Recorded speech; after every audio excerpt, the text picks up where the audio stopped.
पारादीप निर्वाचन मंडली बिजु युव जनता सभापति इस्तफा अन्य दलरू आसीथिबा नेता और ठिकादार हाथ बारिशी पलटि दल। पारादीप विधानसभा निर्वाचन मंडलीर बिजु युव जनता दलर सभापति श्री मानभंजन मल्ल पारादीप निर्वाचन मंडली रे बिजु जनता दलर वर्तमान स्थिति प्रति गभीर दुख और असंतोष प्रकाश करी बीजेडी प्राथमिक सदस्यता सह समस्त पद पदवीरू विधिबद्ध भावे इस्तफा दैछन्ते। जगतसिंहपुर जिला बीजेडी सभापति माध्यम रे बीजेडी राज्य सभापति निकटको इस्तफा पत्र पठाई देछि। एहा सह दल सह थिबा मोर दीर्घ दिनर संपर्कर एक दुखद अंत घटिछि। पारादीप निर्वाचन मंडली रे दल भितरे नेतृत्वर अभाव, तृणमूल स्तर कर्मी मानक अवहेला एवं साधारण लोकों समस्या प्रति अनाग्रह मते एक कठिन निष्पत्ति नेबाकू बाध्य करिछि। वर्ष वर्ष धरी मु ओ मो परिवार निष्ठा और समर्पण भावना नहीं दल पाई काम करि आसिछु।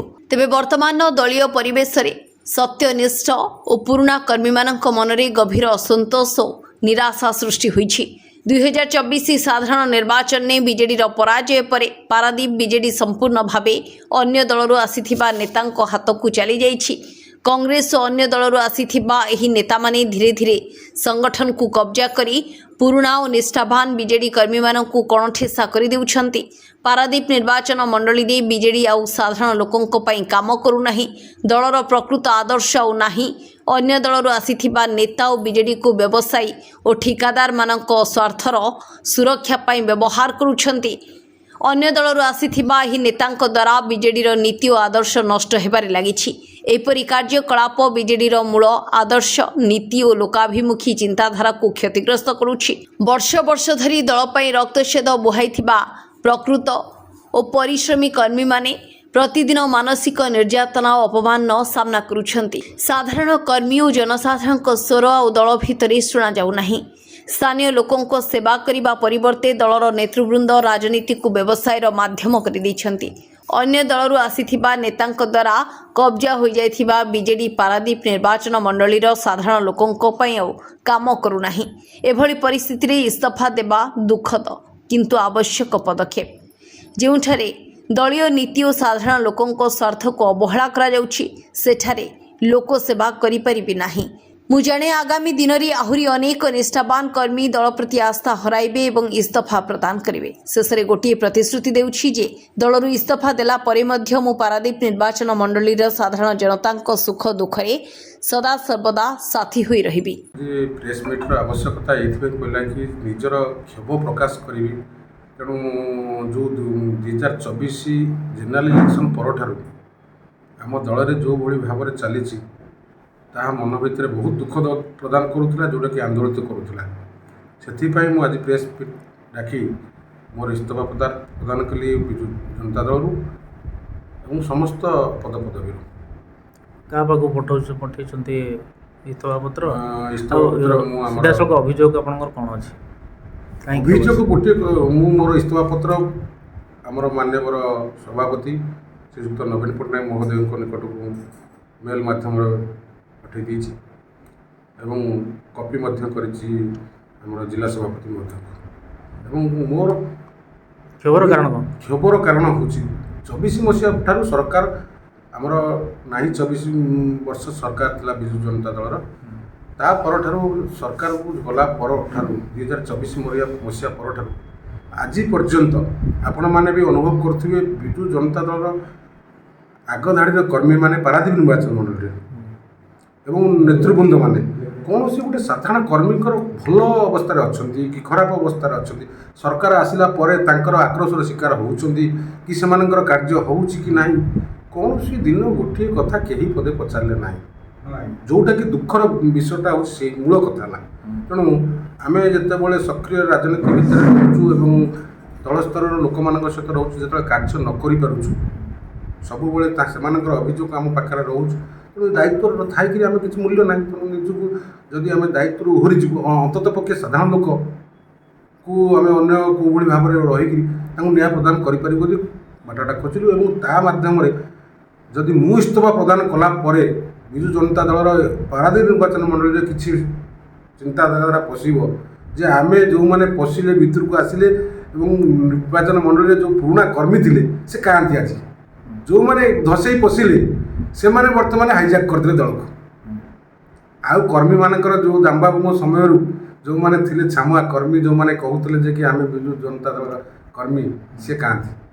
ଦାମବାବୁ କେବେ ବେପାର କରୁନଥିଲେ ପାରାଦୀପ ନିର୍ବାଚନ ମଣ୍ଡଳୀରେ, କିନ୍ତୁ ବର୍ତ୍ତମାନ ସରକାର ନଥାଇକି ଆମର କିଛି ଆଗଧାଡ଼ିରେ କର୍ମକର୍ତ୍ତାମାନେ ବେପାର କରିବା ଚିନ୍ତାଧାରା କରୁଛନ୍ତି। ତେଣୁ ତାଙ୍କ ବେପାର ଯଦି କିଛି ଲସ୍ ହେଇଛି, ସେମାନେ ବେପାର କଥା ଚିନ୍ତା କରୁଛନ୍ତି। ଦଳଟାକୁ ସମ୍ପୂର୍ଣ୍ଣ ହାଇଜାକ୍ କରିଦେଲେ। ସାଧାରଣ କର୍ମୀଟିଏ ନାହିଁ, କର୍ମୀର ଭଲ ମନ୍ଦ କିଛି ବୁଝିବାର ନାହିଁ। ତେଣୁ ଯେତେବେଳେ ବିଜୁ ଜନତା ଦଳ ତାର ନିଜର ଯେଉଁଟା ଅଛି ମୂଳ ଲକ୍ଷ୍ୟ ଥିଲା, ସେ ଲକ୍ଷ୍ୟରୁ ଯଦି ଦୂରେଇ ଯାଉଛି, ତେଣୁ ନିଜେ ନିଜ ତରଫରୁ ଇସ୍ତଫା ଦେଇ ଘରେ ବସିବା ସବୁଠୁ ବେଟର। ସରକାର ବଦଳିଲା ପରେ କର୍ମୀମାନେ ଯେତେବେଳେ ଅସହାୟ, ସେତେବେଳେ ତୁମ ନେତାମାନେ ତାଙ୍କ ପାଖରେ ପହଞ୍ଚୁନାହାନ୍ତି କି ଭଲ ମନ୍ଦ ବୁଝୁନାହାନ୍ତି, ଏଇଆ ତ ନା କ'ଣ? ହଁ, ଆପଣମାନେ ଅନୁଭବ କରୁଥିବେ ସେ ତାଙ୍କ ନିଜ କର୍ମ କେମିତି ବେପାର ବଢ଼ିବ, କେମିତି କ'ଣ ହେବ, ସେମାନେ ସେଥିରେ ମାତିଛନ୍ତି। କିନ୍ତୁ ମୂଳ ଲକ୍ଷ୍ୟ ଯେଉଁ ସାଧାରଣ କର୍ମୀମାନଙ୍କର ବୁଝିବା କଥା ଏବଂ ସଂଗଠନ କେମିତି ରହିବ, ସଂଗଠିତ କେମିତି ହେବେ, ଯଦି ଗୋଟେ ଭାଇ ରାଗିଛି ତାକୁ କେମିତି ଡାକିବା, ମନେଇବା, କ'ଣ କରିବା, ସେଥିରୁ ଉର୍ଦ୍ଧ୍ୱରେ ରହିଗଲେ। ସେମାନେ ଯେତେବେଳେ ଆସିଲେ, ଯେତେବେଳେ ଏଇ କର୍ମୀମାନେ ଯେତେବେଳେ କଂଗ୍ରେସ ବିଜେଡି ଭିତରେ ଲଢ଼େଇ ଚାଲୁଥିଲା, ଯେଉଁ କର୍ମୀମାନେ ତାଙ୍କ ସହିତ ଲଢ଼େଇ କରିଥିଲେ, ସେ ଲୋକଙ୍କୁ ବର୍ତ୍ତମାନ ଯେଉଁମାନେ ଦଳ ଭିତରକୁ ଆସିଲେ, ସେମାନେ ତାଙ୍କ ଆନ୍ତରିକତା ପ୍ରକାଶ କଲେନି। ସେ ଚାହିଁଲେ କେମିତି ଏମାନେ ଗଲେ ମୁଁ ମୋ ଦଳଟାକୁ ରଖିବି। ତେଣୁ ସେଠି ଯାଇକରି ସାଧାରଣ କର୍ମୀଟିଏ କେମିତି ଗ୍ରହଣ? ମୁଁ ଯେତେବେଳେ ଦୀର୍ଘ 24 ବର୍ଷ କାଳ କଂଗ୍ରେସ ସହିତ ଲଢ଼େଇ କରିକି ଆସିଛି, ସିଏ ଯାହା ସହିତ ଲଢ଼େଇ କରି ଆସୁଛି, ସିଏ ଯେତେବେଳେ ଏଣ୍ଟ୍ରି କରିବେ, ଆଗ ଧାଡ଼ିରେ ରହିବେ ବିଜୁ ଜନତା ଦଳର ପାରାଦୀପ ନିର୍ବାଚନ ମଣ୍ଡଳୀ, ସେ କ'ଣ ମୋ କଥା ପଚାରିବେ? ମୁଁ ତାଙ୍କୁ ଯେତେବେଳେ 5 ଥର ହରେଇଥିବି, ତାଙ୍କ ଦଳକୁ ହରେଇଥିବି, ସେ କେମିତି କ'ଣ ମୋତେ ଭଲ କଥା କହିବେ, ମୋତେ କେମିତି କ'ଣ କେମିତି ମୋ ଭଲ ମନ୍ଦ ବୁଝିବେ? ତାହେଲେ ପାରାଦୀପ ବିଜେଡି ବର୍ତ୍ତମାନ କଂଗ୍ରେସ ନେତୃତ୍ୱଙ୍କ କବ୍ଜାରେ 100%। କଂଗ୍ରେସ ନେତୃତ୍ୱ କାଲି ସକାଳେ କେଉଁ ନେତୃତ୍ୱକୁ ସିଏ ପୁଣି ଯିବେ, ତାଙ୍କ ନେତୃତ୍ୱ ଯିବେ, ତେଣୁ ଆମେ ଜାଣିପାରୁନୁ ସେ କଥାଟା। ନିଶ୍ଚିତ ଭାବରେ ଆମର କହିବା କଥା, ଆମର ପୁରୁଣା ନେତୃବୃନ୍ଦ ଏବଂ ଆମ ଯଦି ବା ତୁମେ ନେତୃତ୍ୱ ନେଲ, ଯିଏ ଦାୟିତ୍ୱ ନେଲ, ସେ ତଳ କର୍ମୀଟିର କଥା ବୁଝିବନି। ନାଇଁ, ପାରାଦୀପ ନିର୍ବାଚନ ବିଜେଡି କଂଗ୍ରେସ କବ୍ଜାରେ ବୋଲି ଆପଣ କହିବେ କି? କଂଗ୍ରେସ ନେତୃତ୍ୱ 100% କବ୍ଜାରେ ଅଛି। କ'ଣ କବ୍ଜାରେ? କାହା କବ୍ଜାରେ କିଏ କ'ଣ ଅଛି? କଂଗ୍ରେସ ନେତୃବୃନ୍ଦ ଯେଉଁମାନେ କି ଆମ ସହିତ ଆସିକରି 2024 ମସିହା ଇଲେକ୍ସନରେ ସାମିଲ ହୋଇଥିଲେ, ସେମାନଙ୍କ ନେତୃତ୍ୱକୁ ଗଲାଣି। ତେଣୁ ଉପରସ୍ତର ନେତୃତ୍ୱ ତାଙ୍କ ହାତକୁ ପ୍ରଦାନ କରିଛନ୍ତି। ଯଦି ପ୍ରଦାନ କରିଛନ୍ତି, ସଠିକ୍ ଭାବରେ ଯେଉଁ ପୁରୁଣା ନେତୃତ୍ୱ ଥିଲେ, ଯେଉଁମାନଙ୍କ ଦ୍ୱାରା ପାରାଦୀପ ନିର୍ବାଚନ ମଣ୍ଡଳୀରେ ବିଜୁ ଜନତା ଦଳ ବିଜୟୀ ହେଉଥିଲା, ସେମାନଙ୍କୁ ଛାଡ଼ି ଦିଆଗଲା ଏବଂ ତାଙ୍କୁ ପଚରା ଯାଉନି। ଯେଉଁ ଛାମୁଆ କର୍ମୀମାନେ ଥିଲେ, ତାଙ୍କ ଦାୟିତ୍ୱ ତାଙ୍କଠୁ କେମିତି କ'ଣ ହେବ, କିଏ ନେତୃତ୍ୱ ନେବ, କିଏ କୁଜଙ୍ଗ ବ୍ଲକ ନେତୃତ୍ୱ ନେଲେ ବୁଝିବ, ଠିକ୍ କରିବ, ସେ ନାହିଁ। ବର୍ତ୍ତମାନ ସବୁଠୁ ଦୂରେଇ ଯାଇଛନ୍ତି, ଦଳଟା ହାଇଜାକ୍ ହେଇଯାଇଛି। ତ ଏବେ ଆପଣ କ'ଣ କରିବେ? ଆଗକୁ କ'ଣ କରିବେ? କେଉଁ ଦଳକୁ ପୁଣି ଯିବେ ନା? ନାଇଁ, ବର୍ତ୍ତମାନ ମୁଁ କୌଣସି ନିଷ୍ପତ୍ତି ନେଇନି କି କୌଣସି କଥା ହେଇନାହିଁ। ତେଣୁ ନିଶ୍ଚିତ ଭାବରେ ଯେତେବେଳେ ବିଜୁ ଜନତା ଦଳରୁ ଇସ୍ତଫା ପ୍ରଦାନ କରୁଛି, ଦୁଃଖ ଲାଗୁଛି। ଦୁଃଖ ଲାଗିଲେ ମଧ୍ୟ ଅପ୍ରିୟ ସତକୁ ଗ୍ରହଣ କରିବାକୁ ପଡ଼ିବ। କିଛି ଦିନ ଦେଖିବା, ଏବଂ ଯେହେତୁ ଆମେ ସାଧାରଣ ଲୋକଙ୍କର ସବୁବେଳେ ତାଙ୍କ ସହିତ ଅଛୁ, ତାଙ୍କର ଭଲ ମନ୍ଦରେ ଅଛୁ, ତାଙ୍କ ସେବା କରିବା ପାଇଁ ଆମେ ରହିବୁ ନିଶ୍ଚିତ ଭାବରେ। ଏବଂ ସୁବିଧା ଦୃଷ୍ଟିକୋଣରୁ ଯଦି ଆମକୁ କିଏ ସେ ଆମକୁ ଗ୍ରହଣ କରନ୍ତି ଏବଂ ଆମକୁ ସେଇ ଲକ୍ଷ୍ୟରେ ଯିବାକୁ ପଡ଼ିବ, ଯେଉଁ ଲକ୍ଷ୍ୟକୁ ନେଇକରି ଆମେ ମାନେ ନେତୃତ୍ୱ ନେଉଥିଲୁ ତଳ ସ୍ତରରେ, ଯଦି ସେ ନେତୃତ୍ୱକୁ ଆମକୁ ପସନ୍ଦ ଲାଗିବ, ଆମେ କାହାକୁ ନେଇ ଦଳକୁ ଯାଇପାରୁ। ଆପଣଙ୍କ ପତ୍ନୀ ଜନପ୍ରତିନିଧି ଅଛନ୍ତି, ପଞ୍ଚାୟତ ପ୍ରତିନିଧି ଅଛନ୍ତି, ଆଜ୍ଞା, କ'ଣ ତାର କିଛି ପ୍ରଭାବ କିଛି ପଡ଼ିବ ବା ତାଙ୍କ ଉପରେ କ'ଣ ପ୍ରଭାବ ପଡ଼ିବ? ବା ସେ କିଛି ନିଷ୍ପତ୍ତି ପୁଣି ସେ ନେଇପାରନ୍ତି ବା ଏମିତି କିଛି ଅଛି? ତାଙ୍କ ନିଷ୍ପତ୍ତି ତାଙ୍କର ଅଛି। ତେଣୁ ନିଶ୍ଚିତ ଭାବରେ ପତ୍ନୀ ହେଲେ ବି ଭିନ୍ନ ମଣିଷ, ସେ ସରପଞ୍ଚ ଅଛନ୍ତି। ତେଣୁ ମୋତେ କଷ୍ଟ ଲାଗିଲା ପରେ ମୁଁ ଦୀର୍ଘ ଦିନ ହେଲା ରାଜନୀତି କରିବା ଲୋକ ଯଦି ଘରେ ବସିଯିବ, ତାକୁ କେମିତି ଲାଗିବ? ତେଣୁ ସେଇଟା ମନ ଭିତରେ ଆନ୍ଦୋଳିତ କଲା ପରେ ମୁଁ ନିଷ୍ପତ୍ତି ନେଇଛି। ନିଶ୍ଚିତ ଭାବରେ ମୁଁ ଯେତେବେଳେ ନିଷ୍ପତ୍ତି ନେଇଛି, ମୋର ଯେ ଧର୍ମପତ୍ନୀ, ଆଉ ସିଏ କ'ଣ ମୋ କଥାରେ ରାଜି ନଥିବ କି? ନିଶ୍ଚିତ ଭାବରେ ରାଜି ଅଛନ୍ତି। କିନ୍ତୁ ଯେହେତୁ ସେ ସରକାର ସେତେବେଳେ ବିଜୁ ଜନତା ଦଳର ଥିଲେ, ସମର୍ଥନ ସରପଞ୍ଚ ଥିଲେ, ତେଣୁ ଭବିଷ୍ୟତ କହିବ ନିଶ୍ଚିତ ଭାବରେ ଆମେ କ'ଣ କରିବୁ। ମୁଁ ଆଜି ନେଲି ନିଷ୍ପତ୍ତି, ସେ ବି ତାଙ୍କୁ ତାଙ୍କ ସ୍ୱାଧୀନତା ଦେବାକୁ ପଡ଼ିବ। ସେ ନିଶ୍ଚିତ ଭାବରେ ଯେତେବେଳେ ସ୍ୱାମୀ ଯାଉଛନ୍ତି, ସ୍ୱାମୀର ବେଶ ଉପରେ ସେ କ୍ୟାଣ୍ଡିଡେଟ୍ ହେଉଥିଲେ, ସାଧାରଣ କର୍ମୀମାନଙ୍କ ସହିତ ରହୁଥିଲେ। ତେଣୁ ନିଶ୍ଚିତ ଭାବରେ ସେ ତାଙ୍କ ନିଷ୍ପତ୍ତି ପର୍ଯ୍ୟନ୍ତ ମୁଁ ନିଶ୍ଚିତ ଭାବରେ ଅପେକ୍ଷା କରିବି। ଆମେ କ'ଣ କରିବୁ, ନିଶ୍ଚିତ ସମସ୍ତେ ଆଲୋଚନା କରିକି ଆମେ ନିଷ୍ପତ୍ତି ନେବୁ। ଆଉ ଏକୁଟିଆ ତ ନିଷ୍ପତ୍ତି ନେବିନି ନା। ଆପଣ ନିଷ୍ପତ୍ତି ନେଲେ ଆପଣଙ୍କର ସମର୍ଥକମାନେ ଅଛନ୍ତି, ସମର୍ଥନ ସହିତ ମୁଁ ମଧ୍ୟ ଆଲୋଚନା କରିନାହିଁ। କଷ୍ଟ ଲାଗିଲା ବୋଲି ମୁଁ ଆଜି ଇସ୍ତଫା ଦେଇଛି। ନିଶ୍ଚିତ ଭାବରେ ସମର୍ଥନ ସହିତ ଆଲୋଚନା କରିବି।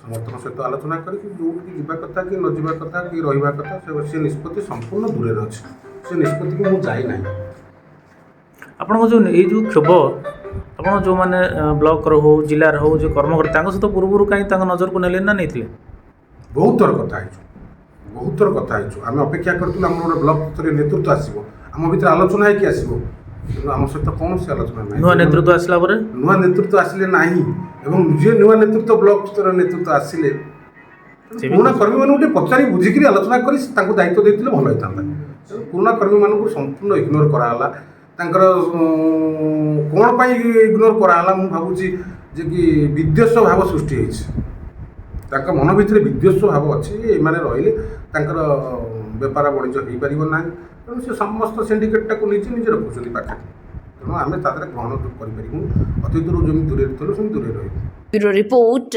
विचित्र दुनिया।